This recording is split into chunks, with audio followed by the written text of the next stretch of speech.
covered this concept that I've kind of coined called the founder paradox. And I believe that a lot of founders will have this sort of yin-yang quality to them, where there is this ability to maybe perhaps like in this example, right? Make some calculated risks, look around corners, kind of be able to sort of see out ahead, if you look a few moves ahead on the chessboard, but at the same time being able to also take a leap of faith, jump off the cliff while you're building the parachute, while you're flying down, right? That common analogy, but it's true. When you're a founder, being able to sort of be comfortable with risk and ambiguity and be able to move through it. And so I believe that a lot of founders have this sort of yin-yang quality, and I certainly have seen that in myself. But I also, and as I kind of touched on in my writing, and I'll expand on the theme in future writings as well about the founder paradox, but I do believe it's very accessible for a lot of people, and I believe it's probably more accessible than most people think.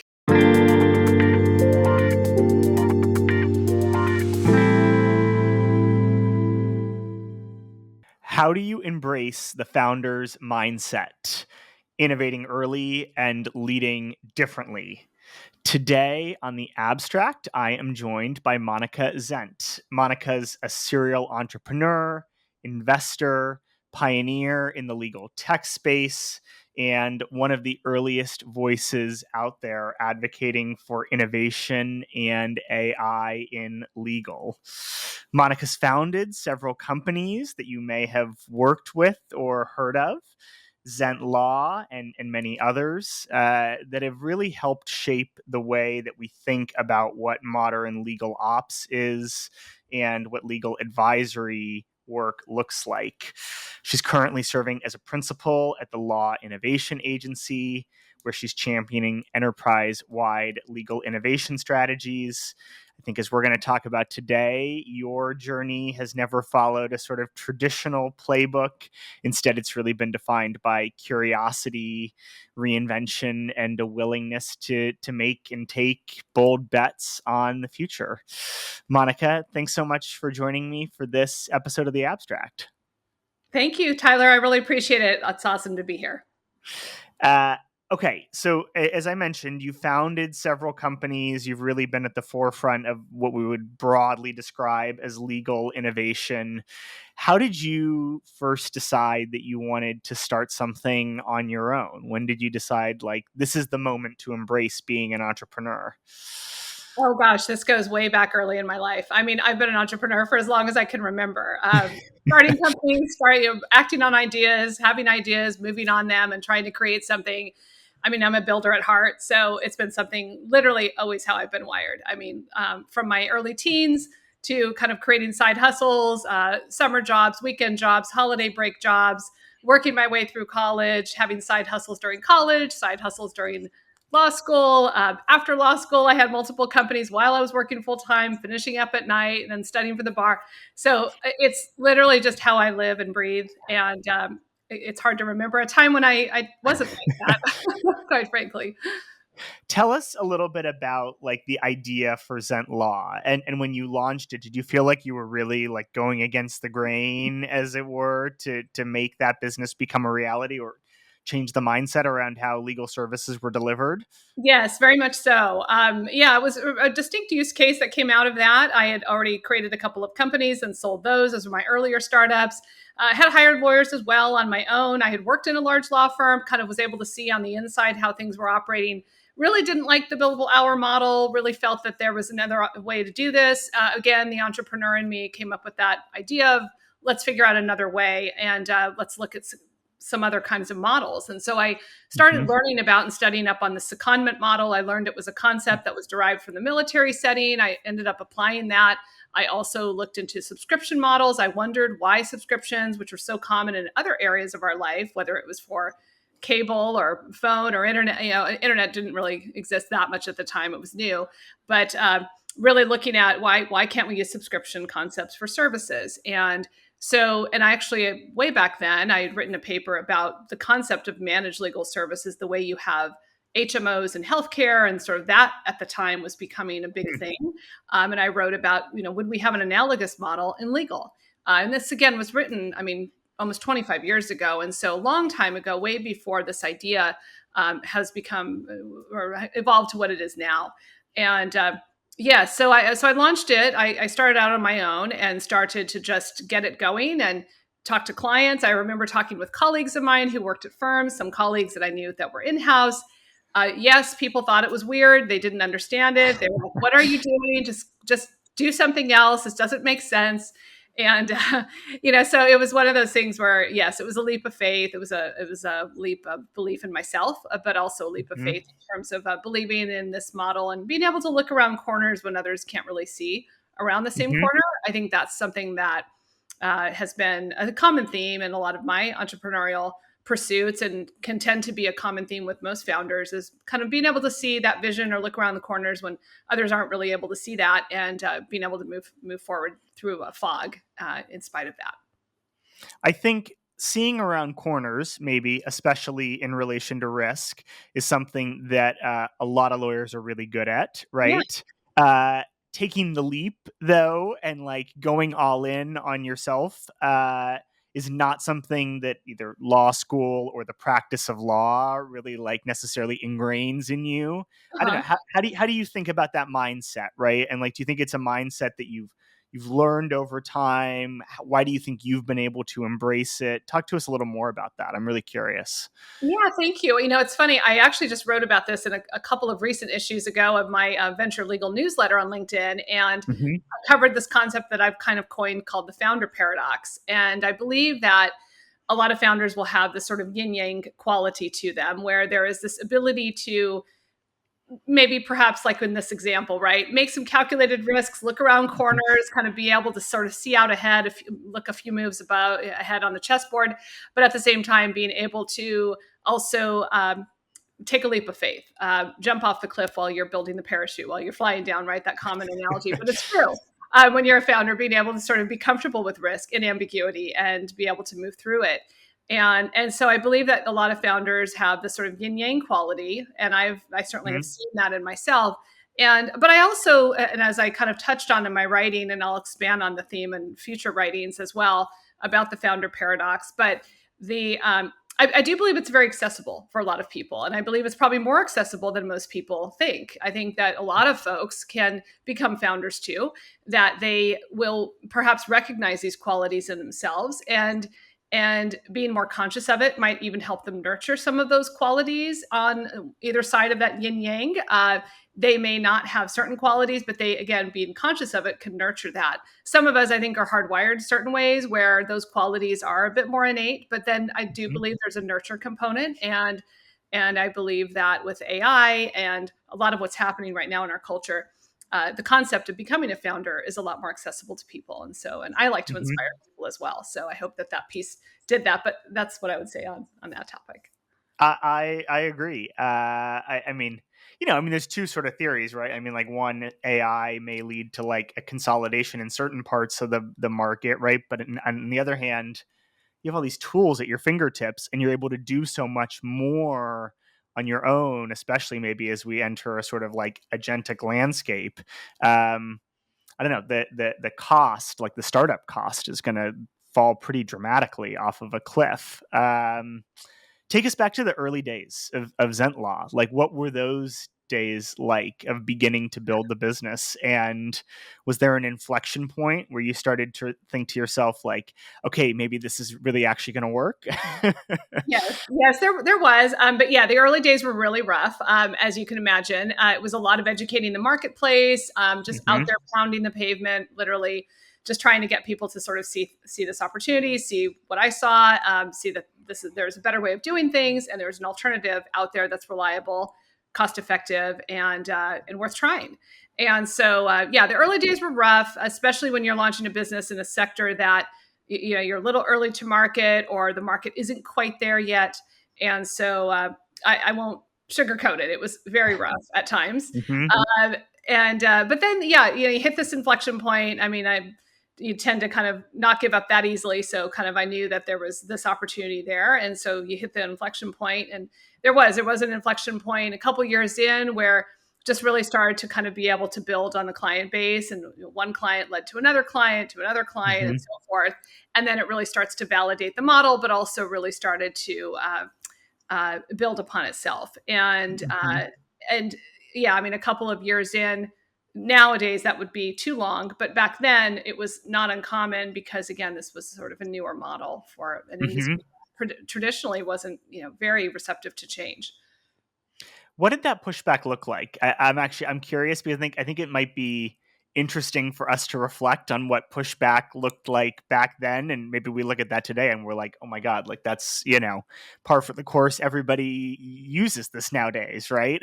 Yeah, yeah, great question. I mean, pushback. Yeah, I mean, what did it look like then? I mean, it looks like probably what you see nowadays in terms of pushback. I mean, Yeah. there's sort of the resistance, the status quo. It's very hard to get people to unstick from the status quo. So back then, it was Hmm. really this: why is it better? Why should I try this? Why should I take this leap of faith? How do I know I can trust this?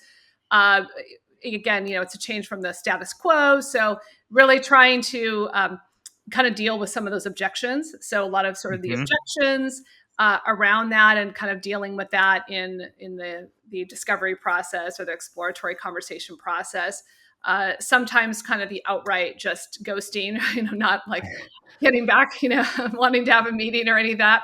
So that type of thing, typical, right? And then of course other situations of trying something and then being able to sort of say, hey, how can we kind of expand on this, or and working with the client in terms of how to make something work for their needs. And so that also helped in some ways the business model to evolve a little bit too, because a lot of times I Hmm. think with any company, any technology or services business or combo of both, taking feedback from your clients, taking feedback from your customers, and looking at how can I morph or evolve or adjust this slightly to be able to meet their needs. And that feedback is always really important. So learning as well from client feedback is super important. I mean, legal is slightly more risk averse inherently, right? How do you maintain the sort of conviction that you're going to be able to like sort of change hearts and minds and really like convince folks to accept doing things in a different way than they've historically done or that they're very comfortable with? Yeah, well, I think there are different ways to approach that. I mean, first of all, like as with any industry, and I believe legal and even tech companies, legal tech companies that I advise or mentor Hmm. or invest in, I talk about this, that you can't really get people to change how they work necessarily. It's really important to sort of slot into their existing workflow. So you have to sort of figure out a way that whatever service or product you're delivering, it's porting into the way that they are already accustomed to working. So at least with ZentLaw and anecdotally, the services industry, they were already accustomed to working with outside counsel. They were already accustomed to bringing Hmm. resources to the table to help them. What they were not accustomed to was the different model in which they could do that, and the different delivery model and the different pricing models and so forth. So it was educating them on, you can get the same kind of output, you can get the same resourcing, but through a different channel and different method, and why that could be better and more effective. And it's the same thing Hmm. similarly with technology or legal tech, being able to sort of help educate that customer on, you can get the same output, you can get to the same destination, perhaps maybe a little faster, or maybe a little more Hmm. effectively, or maybe with a few more data points or resources that you might need, whatever the tech is delivering. But asking them to fundamentally change how they work can be a bit challenging. But again, some of that has to be integrated, and so it's a balance, I would say, right? I mean, for instance, even the idea around electronic signatures. I remember, I mean, some of us remember when it was not a thing, and it was this big deal in the legal industry around electronic signatures. Are they enforceable? Should we use them? Can we use the software? Is it safe? Even SaaS, going to SaaS, all this talk about SaaS and can we go to SaaS? And so a lot of us that have lived through these evolutions in the legal industry, uh, these were discussions that people were having. And Hmm. for some of us that are technologists, it's kind of ridiculous because we're like, well, it's totally fine. Like, well, it shouldn't, I mean, be an issue, but it was an issue. It was a real issue. And there were people writing white papers on it and everything. And so I think, again, going back to, these tools aren't necessarily changing how people work. They were still going to be able to do the work, but just do it Hmm. faster or more reliably or more conveniently, right? Hmm. SaaS makes things more convenient. It made work. It unshackled people from their offices. Electronic signatures, it kind of removed the conventional process of having to send physical documents back and forth and all that. So again, it was not changing necessarily how they worked, but making it or enhancing it in such a way that it could be more effective or efficient. And I believe that's kind of some of the key messaging around some of the legal tech today, is looking at how can you enhance the work that's being done. Super interesting. I want to explore the sort of like journey that you've been on as a founder, because I've gotten to talk to some folks, but I mean, a lot of people that we've had on have had slightly more traditional careers. Can you, take us through, right? Like how you handle when things don't go to plan, right? Or when you encounter setbacks or sort of like inevitable periods of slow growth, and you've got people working for you, right? You've got your vision that you want to realize. You may have investors, right? I mean, there's a whole host of stakeholders that you're accountable to or trying to think about or trying to manage. Like, how have you as a founder um, been able to, right, sort of like find the wherewithal to lead through those really difficult moments? Yeah, thank you. It's a great question, and I mean, it's definitely something that's part of the founder journey. Yeah. Setbacks are part of life, right? They're part of startups. They're part of business. They are part of life. That is the bottom line. And I would say, first and foremost, is getting really comfortable as a founder, business leader, with the fact that they are going to happen, and really totally bracing yourself mentally, psychologically, for the fact that that's going to happen. And so, what are you going to do when that happens? So I think that's the first step. The second step is really uh, powering through. I mean, setbacks cannot set you back. They have to be, you Mm-hmm. have to power through them. You have to figure out a way to work through them, either work around them, come up with an alternate path. Maybe it's a pivot. Maybe it's something else that needs to be done. Maybe it's streamlining operations. Maybe it's cutting costs.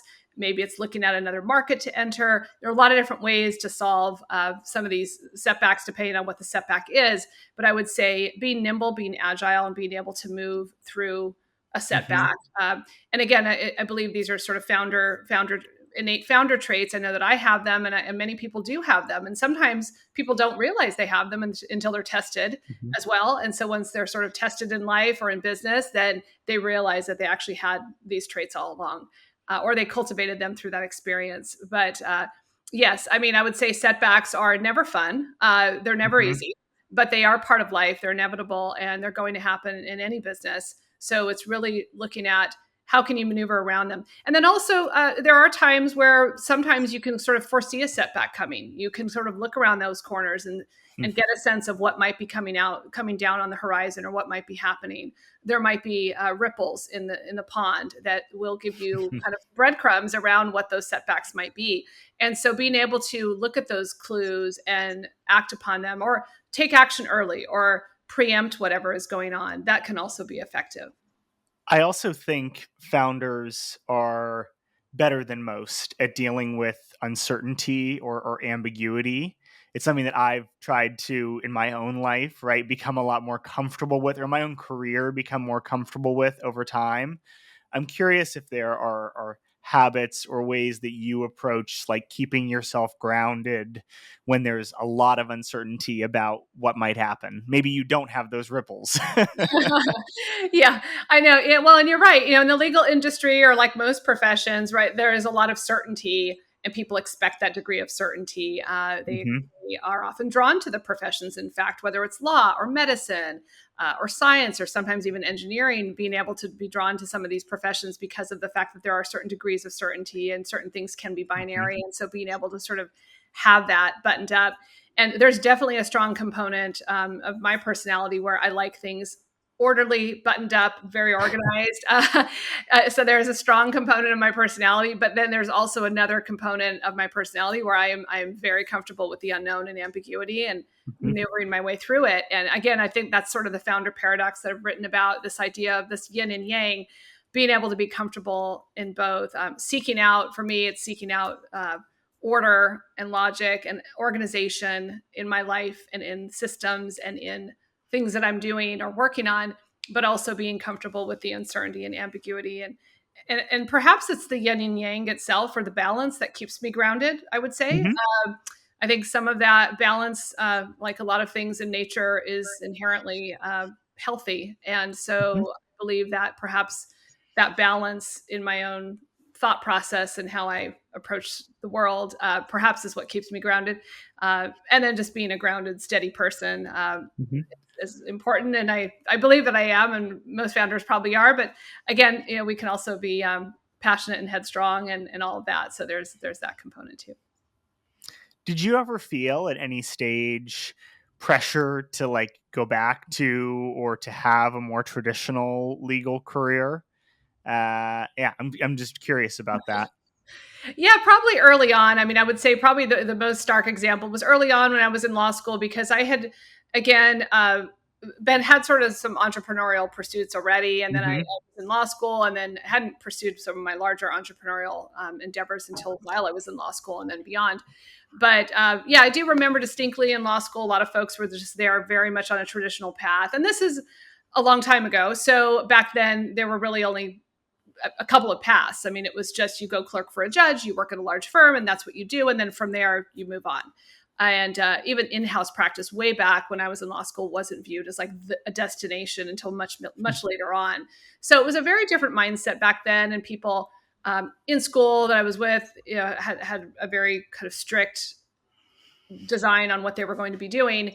I did not. I finished law school the first year with flying colors, scored really high on in my classes, and so I went to the dean and said, "Look, I'd like to move to Los Angeles. I want to get into the music and entertainment industry. I want to work in that space and explore what's there for me."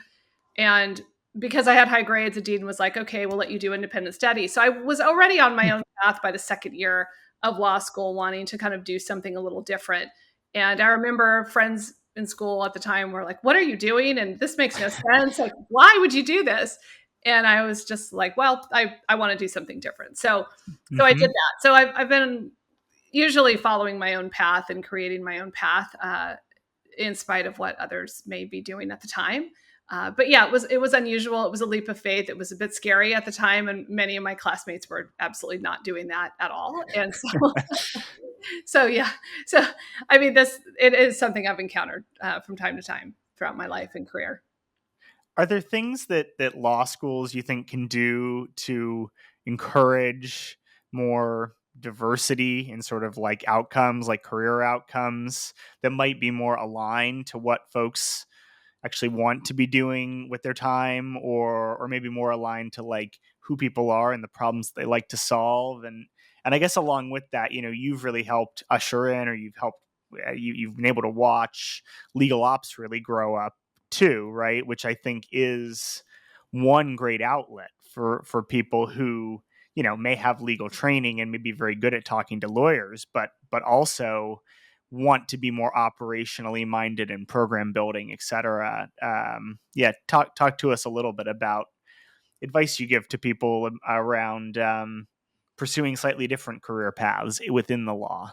Yeah, exactly. Well, in law schools, I do believe, yes, I mean, I kind of created or forced my own unique approach to how I wanted to do this. And I did not want to just sit in a classroom all day at the same law school campus. I wanted to go, I wanted to work full time, get experience in an industry I wanted to break into, and continue to go to school, which I did. And I did at Hmm. night on independent study. And then I took some other courses through kind of a sister school. And so I was able to design this path. And had I not had that opportunity, at least by convincing the dean to allow me to do that, I might not have done it, but or found another way. But I do believe law schools can look at defining a few different paths. And now they're so much more accessible than there was when I was in law school. I mean, in terms of just the Hmm. technology and virtual learning, I mean, we didn't have any of that. So I believe there's a lot of opportunities to create some different pathways for people that want to be able to learn the law and perhaps even go that path of I mean, I did pass the bar and all that and practice Hmm. too. So if people want to go that route, if they want to go into legal ops, they want to go into legal tech, I do believe that there are a lot of different opportunities for law schools to create some pathways for learning and ensuring that people are still they're maintaining the integrity of the program while still giving people some alternate paths. And then to your second question about alternate Hmm. career paths, yeah, I mean, absolutely. I think the law is a wonderful subject area to study. I think it's a great kind of something to have in your back pocket, if you will, but it can Hmm. augment so many different career paths. So exactly, if someone is operationally minded or they're more drawn to business and process and operations, then having a legal ops pathway or even a degree or certification program could be really good. I believe eventually we might even have something that's legal tech, like a legal tech certification type of program. Mm-hmm. It may be a non-degree program, but something like that. Of course, being able to integrate some of these other disciplines in the law school curriculum and being able to sort of produce people that are coming into the legal profession that have some familiarity with, of course, the legal tech, as well as legal tech and AI, but also legal operations. And so being able to kind of bridge their entry into the market. And then lastly, I would say experience. I mean, for me, innately, because also perhaps I had early jobs and many work experiences, even leading up to law school, I was more inclined to develop experience. I wanted to get work experience. I wanted to be doing things. And part of that's the entrepreneur in me. The other part is just wanting to be practical. And so I do believe law schools, could work on how they can integrate those opportunities to get real life experience for their students, so that way when they enter the market, they're ready to go. You're also an investor in a variety of legal tech companies. I mean, I've seen a trend of GCs. I've had a few of them on the podcast who've gone off and started their own tech companies or their own businesses. What do you think of that? And then I've got a few more questions for you on sort of like how you think about investing and mentoring other founders. Yeah. Yeah. Well, I was a legal tech founder as well. Founded some early legal tech companies. Mm-hmm. I've been around legal tech for a really long time. It's a space that I've always been very bullish on and excited about and involved with. So yes, I mean, mentoring legal tech founders, investing in legal tech founders. I've been a legal tech investor for almost 14 years. So Mm-hmm. have been around since the very early days of legal tech as we know it today. And it's an area that excites me. It's interesting. Obviously, I'm very involved with it. I write and speak on this topic a lot. But yeah, I mean, in terms of being an investor, or like other folks that you mentioned on your show that have been general counsels and then gone off and started companies, yeah, I mean, I think that's great. That's wonderful to be able to draw from the domain expertise and be able to create something that solves a real problem that perhaps they've been encountered or experienced. I think that's a great formula basically for success. What are some of the other signals that you look for if you're thinking about investing in a founder or in an idea? Yeah, well, a couple things. I mean, first of all, the idea, because ideas, it can be a dime a dozen. So it's really like what makes this idea unique, but also what makes it actionable. Is it actually solving a real problem? Is it solving a real problem today? Many of us who've been founders, and we've had our share of different types of mistakes. I know for me, some of the early legal tech companies, a couple of them were a little too early to the market, or one in particular. And Hmm. so sometimes it's going back and looking at, okay, is this a problem that needs to be solved? Does it need to be solved today? Mm-hmm. Is it a problem at scale? In other Hmm. words, is it a problem that's just going to solve for just a very small subsegment or very small group of people? But is this something that's going to solve and is worth solving at scale to sort of make a difference in terms of market opportunity and investment opportunity. Of course, on the founder side, I look for sort of that founder archetype, or many times in my case, sort of the founder paradox type of qualities. Hmm. I sort of look for those types of things. I think they're important. It doesn't necessarily mean if you're missing everything, you're not a good founder, not at all. As I said, I believe there can be a lot of nurture in some of those traits as well. But there are certain things that I sort of look for in a founder that I'd like to see that hit the mark on some of those areas. Hmm. And then, of course, that combined with domain expertise is always helpful, or expertise in whatever their background is in terms of what they're contributing. So let's say if they're the CTO, then do they have the relevant background in AI and so forth, for example. So looking at the relevant skill set, background, domain expertise, founder traits, as well as the idea itself. What are some of the problems that you think are most interesting to solve in legal right now? Or what do you see out there that you're like, that's a really, really compelling idea? I'm glad that someone's pursuing it, or maybe you're pursuing it yourself. Yeah, maybe. Yeah, there are some really interesting ones out there. I've been really interested in kind of the whole compliance realm for a little while this year, and Mm-hmm. kind of looking at just managing that beast. Compliance is a beast in most organizations, and it's one of these things that is kind of the not very fun back office. Somebody's doing this kind of work, and nobody's really able to put a lot of systems or process around it. So we've seen that on the legal ops front, but being able to look at it from a tech standpoint and make it accessible real time, leveraging AI and kind of helping to manage these compliance functions. And there are a lot of different compliance functions across different parts of an organization. So that compliance realm and tech that sort of addresses that is really interesting to me. Uh, Mm-hmm. Technology that addresses things around data and data privacy are really interesting to me as well.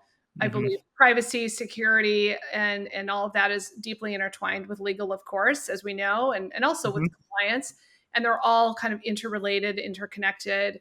Uh, with AI, obviously I'm a huge fan of AI and everything, Mm-hmm. but there's also sort of the privacy and security components. So that there's some interesting opportunities there around data and data being used in AI and what can be done around that. So those are interesting areas that I'm kind of looking at too. And then lastly, I would say the predictive capabilities of AI also really excite me. So things that are drawing on the predictive capabilities of AI in a lot of different environments. I mean, of course, in legal tech, we have litigation, and so looking at Mm-hmm. kind of tapping into or unleashing predictive capabilities in that setting, looking at other predictive capabilities in other areas to get in front of risk and de-risk Mm-hmm. certain uh, things that could be happening in a corporate organization or public entity. Those are interesting to me as well. Let's talk a little bit about AI. I have a follow up there. I'm curious, and I think I put a similar question maybe to David Cowan at one point.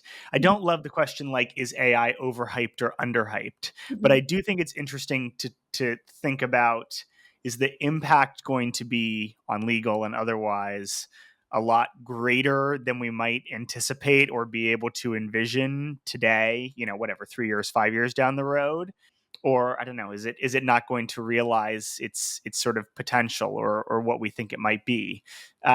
Which of those camps do you fit into, and why?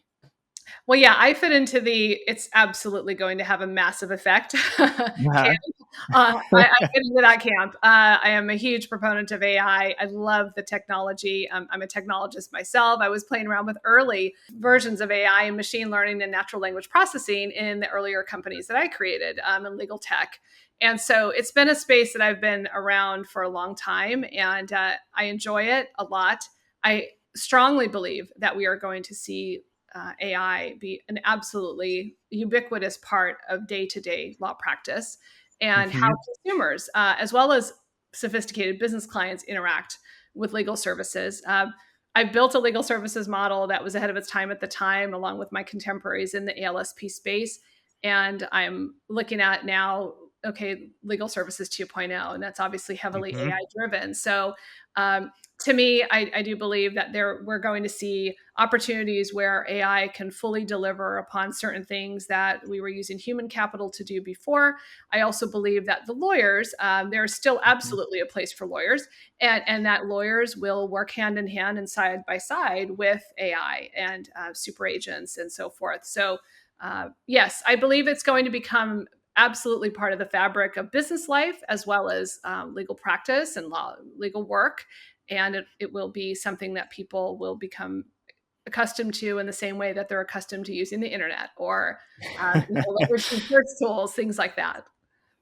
If you were to advise, and you may be doing this right now, GCs, legal operations leaders, etc., on how do we create a culture that embraces AI? Where are places that we should be looking at it today in our day-to-day work? I mean, how do you answer those sorts of questions, right? When someone comes to you and says, Monica, I really want my team to start leveraging this, but where do I get started? Yeah, great question, Tyler. And we do some of this through Law Innovation Agency, which I'm affiliated with as well. This is sort of the digital transformation agency, kind of bringing AI and this consultancy to law firms in terms of law firms, legal departments, public entity, government legal teams. And so really talking with them about this, and we're having these discussions real time, as you can imagine. Mhm. But yeah, I mean, absolutely. I would say the first component, and it goes back to some of these early legal ops principles too, that I've talked about, and many of my colleagues in legal ops have talked about as well for many years, is sort of that people process technology piece. But it Mhm. does really start with the people, and it starts with the people in terms of I would say beginning with education and training, really educating folks on what AI can do for them, where it can be supportive, what makes sense in their particular organization and workflow, and Hmm. educating them on how to think about AI. Again, I mean, I think a lot of folks have been afraid of AI completely taking their jobs and whatnot. And yeah, I mean, we're going to see some of that in the larger economy. I believe at the macro level, we're Hmm. going to definitely see AI take away certain levels of work at lower ends, just because that's what's going to happen. It's no different than, for Hmm. instance, ATM machines replacing a certain degree of bank activity in banks, Sure. right? It's no different than certain other technologies that have come onto the scene in a lot of other consumer environments, replacing certain jobs that people actually used to do. So Hmm. I believe we're going to see some of that in law. But I also believe that there is still a tremendous opportunity for lawyers, paralegals, contracts managers, and legal ops professionals to interact with the technology and to, again, be these human experts working alongside these human or these kind of AI agents, if you Hmm. will. And that's going to be something that they're going to be doing. And the AI is essentially going to be almost like a coworker in many ways. And so Hmm. being able to understand that and understand that it's not a threat, it's sort of like your coworker, your helpful kind of resource that you're using, and also understanding the pitfalls around what to use, where to use technology, and how it can help. But yeah, there's a lot of education to start and then training. Monica, this has been a really interesting conversation. I like to ask all of my guests the same sort of set of closing questions because I think it's fun to compare across conversations. My first one for you is what your favorite part of your day to day work is these days. Oh, Yeah. okay. I would say favorite part of my work. I mean, it's probably something similar to what has always been my favorite part of my work, perhaps as an entrepreneur, which is that every day is a little different. I Hmm. really like that. I like the variety. I like that every day is a little bit different, and I really enjoy that.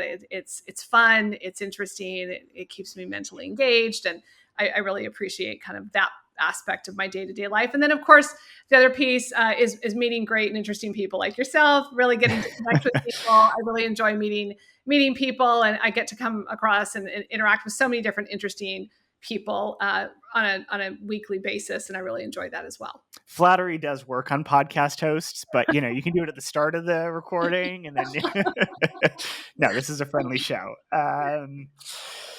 Do you have a professional pet peeve? Professional pet peeve. Uh, well, let's see. I don't know. I mean, I'm pretty easygoing in some ways, I would say. I mean, lawyers, we tend not to like typos and all that, and Hmm. writing errors, but that's a lawyer thing. I would say definitely professional pet peeve. I don't know. I mean, it might just I'm a communicator by nature, so I like communication. I like the response. I like to engage. I would say perhaps ghosting is sort of a pet peeve of mine, and in a professional setting, it's not like it happens a lot, but I always try to respond to messages, even if they're DMs, Hmm. people that I don't know. If they've taken a minute to message me, I'll always try to respond where I can, even if it's something like if I'm not going to have any interaction with them, or it doesn't make sense for paths to cross. I always try to kind of provide the courtesy of that. So yes, and I know everyone is busy. We're all busy. It's Hmm. not possible to get to messages, but yeah, I think that getting a chance to respond is always really important, or connect in some way. And I try to Hmm. make an opportunity and a time to do that. And so I don't know. I don't know if there's any other professional pet peeves I have, but that That's a might good one. That's actually not one that I've heard before. I don't think on this. For as long as I've been asking that question. Uh, Is there a book that you would recommend to our listeners? And I mean, this can be something fun that you're reading right now, or it could be, a book that's been really important to you in your career. Yeah, a book you'd recommend. Oh gosh, I don't know. There's a lot of different books that I enjoy, and I've been into sort of audiobooks for some time as well. Hmm. So kind of into those. I'm trying to think what would be a good one. There's so many good ones. I mean, I'm trying to think what I just finished Bill Gates' biography. So I Oh, enjoyed that. interesting. Yeah, that was kind of interesting. I read Shoe Dog by Phil Hmm. Knight about the founding of Nike. And again, like a lot of these founder type stories, I've always enjoyed the journey, the struggles, the ups and downs. Some of that came out of in Bill Gates's biography too. So I really enjoy these sort of stories of how some of these companies were created and what's going on in terms of what was happening at the time and what did they have to Mm-hmm. do and how they deal with the setbacks and how they get through it. And so I find those human experience stories really interesting and fun. Shoe Dog's a good one. I really Yeah. enjoyed that as well. Yeah. Yeah. Uh, Last question for you, Monica. My traditional closing question for guests. It's, if you could look back on your days as a young lawyer just getting started, one thing that you know now that you wish that you'd known back then. That's a great question. I would say perhaps knowing that's going to be okay, that Hmm. you're not going to follow a traditional path, but it's going to be okay. It's going to work out, and it's just continue to move forward with your vision. So that, because there was a lot of sort of thought in my mind at the time about what I was doing and should I do that, should I Hmm. not, and what am I doing? So I would say that. I guess the other piece of it is, yeah, sort of any founder wisdom when you're building a team or you're building businesses, to really look at casting those roles right, making sure that you get the right people in the right roles. And that really makes a difference. And sometimes when you're an early founder or a young founder, you don't really know this. You're kind of doing, again, building the parachute as you fly down the cliff. You're kind of learning some of these things as you go. And people are probably the most complex machines out there, right? I mean, in terms of Hmm. understanding how people operate and how they think and how they work and what they're capable of. So I've always believed that many businesses, and even if you're in tech, there's a heavy component of people that you need to really understand. And so some of that is learning along the way. And I would say, yeah, piece of founder wisdom might be really think hard about the people that you hire, the people you bring on, or if you're co-founding a company, think Hmm. hard about who you're co-founding with. Do you sync with that person? Do you have complementary skills? Do you get along well? Are they somebody you like? Do you enjoy working with them? So really thinking about the people on your team, or if you're co-founding with somebody, thinking about that too. Well, Monica, this has been a really engaging conversation. Thank you so much for joining me for this episode of The Abstract. Thank you, Tyler. It was awesome. I really enjoyed talking with you, and I really appreciate you taking time to visit with me on this show. Absolutely. And to all of our listeners, thank you so much for tuning in, and we hope to see you next time.